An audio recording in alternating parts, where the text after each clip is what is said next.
Hey everybody! So today I'm going to incorporate some weights into our exercise regimen.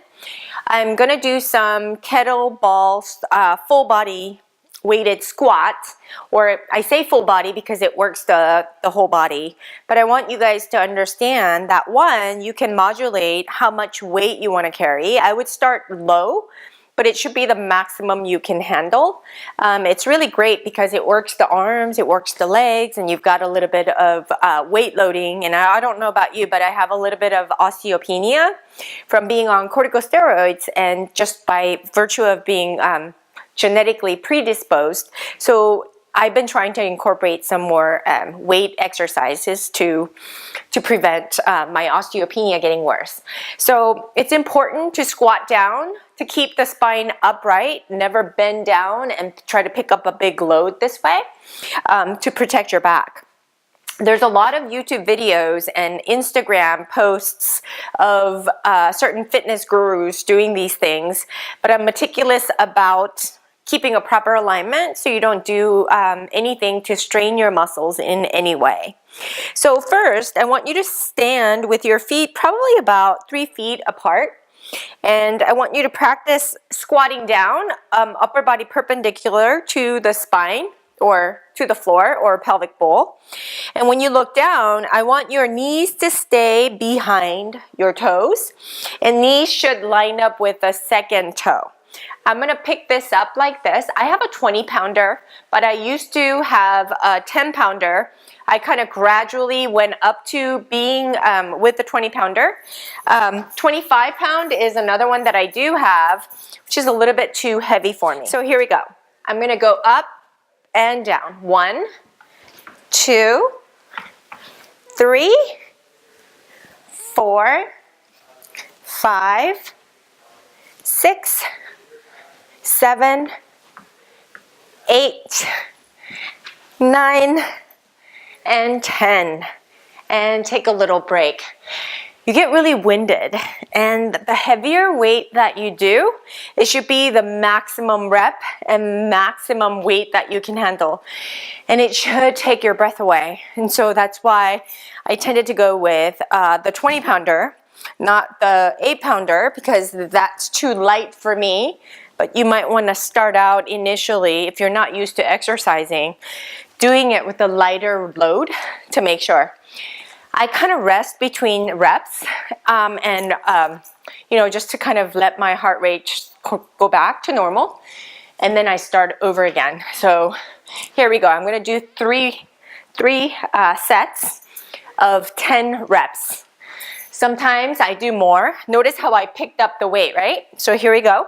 We're going to go up and down. So when you go up, it's important for me to mention, I want you right at 90. I don't want you to bump it up like up here, but I want it here to keep your shoulder joint nice and healthy without straining, okay? So bend, up, down, 2, and 3, 4, 5, 6, 7, 8, 9, and 10.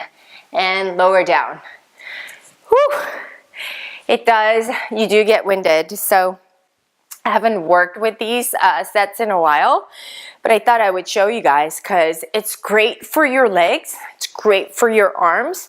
It's really great for your heart rate and your bums. It works everything, especially the core when you go up like that. I guess one thing that I do want to make mention of is to make sure that you keep the navel to the spine and have that yogic body awareness when you do these things with me so that you keep your joints nice and safe. Okay, here we go. Last one. I'm going to bend down. We're going to go up and down. 2, 3, 4, 5, 6, 7, 8, 9, and 10. We're going to lower down. I'm going to set this aside over here. This one's really heavy. This is little, but it's heavier than this one. So I'm just going to come to the top of the mat here. Inhale my arms up overhead Exhale, bend down, and just alternate bending your knees side to side to work out the back side of your legs. And then I'm going to reach back with my right foot, lower down onto my right knee, and just hang out here. And this might be enough for many of you, but I'm going to pull back, making sure that I'm on top of my kneecap, that I'm not right on my kneecap. Raise my arms up overhead, gaze up. Bring my hands up to the heart center. I'm going to pull my right elbow on the outside of my left knee so that I can stretch deeper into my right thigh. Take a deep breath in and exhale. I'm being very mindful to pull my navel to the spine. And reach back and down. I'm going to pull down. I'm going to go back, toes up, and bend into my left knee. Pull back and down. Pull back and down. I'm going to step the right foot back up with the left foot. Step back with the left foot. Come down onto the top of my knee. Maybe you can see me a little bit better on this side. I'm going to raise my arms up overhead. Pull it down to my heart center. Bring my left elbow on the outside of the right knee and twist over my right shoulder. Take a deep breath in and exhale. Take a deep breath in and exhale. Hands on either side of my right foot, hinging back, toes up and back. I like to go in and out of these stretches so that I can stretch and warm up my muscles and go back and forth. And back and forth and back. Good. Step down. Reach my left foot next to the right. Inhale, lift. Exhale, fold. Grab the opposite elbow with the opposite hand and allow your spine to just wiggle and dangle away from your pelvis. Take a deep breath in and exhale. Arms down by your side. I'm going to roll my spine all the way up to a standing position. I hope that you guys enjoyed it. You can easily find some dumbbells at a local gym if you're a gym member, but having it by your side at home so you can do this throughout the week is excellent. As you can see, it worked out everything in my body, and a nice follow-up stretch with yoga.